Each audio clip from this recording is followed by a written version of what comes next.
So etong mga idol, Unified Minimum Weight Champion Oscar Collazo na matapos umayaw ito sa posibleng laban sana sa pagitan ni IBF Minimum Weight Champion Pedro Taduran na dahilan ay lalabanan daw muna nito si WBC Minimum Weight Champion Melvin Jerusalem na kalaunan ay naikasa naman ito ng tagpo sana ng dalawa ay ngayong Marso 14 na para sa unification. Subalit nagkaroon ng balita na biglaan naman itong na-postpone nang dahil sa nagkaroon ng problema sa bakuran ng Golden Boy Promotions na isang hindi na pagkasunduan na output deal sa The Zone. So bagamat na-postpone ang laban nito kay Jerusalem na para sana sa isang rematch, ay rito naman mga idol ay naglabas ng bagong pahayag ang Golden Boy Promotions sa kanilang official Facebook page na ang bata nilang si Oscar Collazo ay magdedepensa muna ng ilang hawak na titulos sa minimum weight na rito ay makakalaban nito ang isang American fighter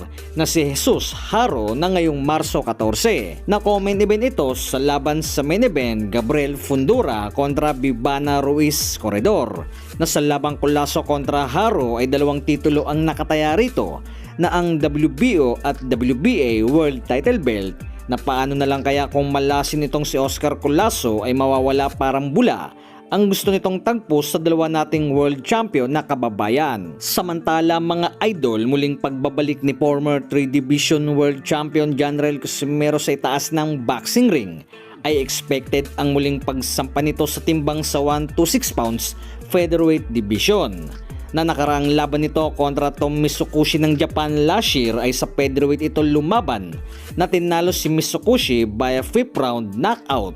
na mapapansin na pitted ito mga idol si Angas ng Pinas sa 126 na hindi ito masyadong nahihirapan na bumitaw ng malalakas na suntok.